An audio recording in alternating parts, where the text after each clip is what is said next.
الحمد للہ رب العالمین۔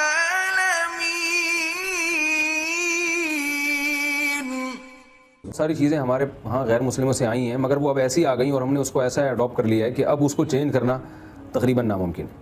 تو یہ جو اٹیچ باتھ روم ہے جس میں واش روم بھی ساتھ ہی ہے اور جو ہے وہ ٹوائلٹ بھی ادھر ہی ہے، تو ہے تو یہ کراہت اس میں، یعنی ایک طبع سلیم جو ہے اس کو ناپسند کرتی ہے،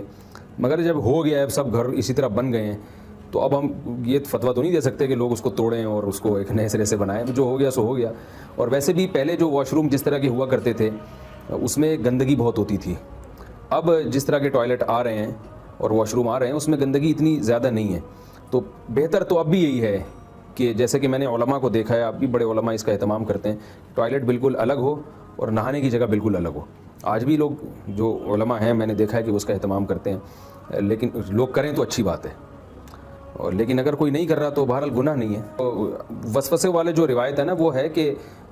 یعنی جو نہانے کی جگہ ہے وہیں پر آپ اسی کو آپ ٹوائلٹ کے طور پہ استعمال کریں، تو اب ایسا نہیں ہو رہا، ٹوائلٹ کی جگہ بہرحال الگ بنی ہوتی ہے، ہاں کمرہ ایک ہی ہوتا ہے، روم ایک ہی ہوتا ہے، تو اس کو وہ والی جو روایت ہے نا کہ وسوسے پیدا ہوتے ہیں اس کا اس سے تعلق نہیں ہے۔ بہت اچھا ہے اگر اس کو ہمارے معاشرے میں رواج دیا جائے، لوگ اس کا اہتمام کریں کہ ٹوائلٹ واش روم سے بالکل الگ ہو، تو شریعت کے مزاج سے بہرحال یہ چیز میل کھاتی ہے، اس کا اگر کوئی اہتمام کرتا ہے تو اس کو اپریشیٹ کیا جائے گا، یعنی اس کے اس عمل کو اچھی نظر سے۔ موجودہ دور میں بیت الخلاء کا گھروں کے اندر بلکہ کمروں کے اندر اٹیچ باتھ کی شکل میں ہونا شرعی اعتبار سے صحیح ہے کیا؟ نبی کے اور صحابہ کے زمانے میں بیت الخلاء گھروں سے باہر ہوا کرتے تھے؟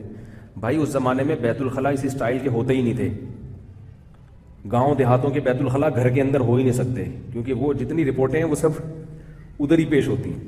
تو وہ تو ناممکن ہے، اس میں تو بدبو آئے گی۔ اب جو جس اسٹائل کے واش روم بن رہے ہیں اس میں بدبو نہیں ہوتی، اس میں گندگی نہیں ہوتی، وہ اگر اٹیچ باتھ روم کی شکل میں بھی ہو تو کوئی اس میں حرج نہیں، اور بہت اچھی بات ہوگی کہ ایگزاسٹ فین بھی لگاتے ہیں اس میں کوئی حرج نہیں ہے۔ اس دور میں اس طرح نہیں، آبادی نہیں تھی نا اس طرح کی، اور اس طرح بند گھر نہیں ہوا کرتے تھے۔ بیت الخلاء کا شیاطین کی پناہ گاہ ہونا بھی ثابت ہے، تو بیت الخلاء کا دروازہ جب بند ہو تو شیطان بھی اصل میں بیت الخلاء میں شیاطین اس لیے ہوتے ہیں کہ شیاطین بدبو کی جگہ پر آتے ہیں، بدبو اگر نہیں ہوگی بیت الخلاء میں تو شیطان بھی نہیں آئے گا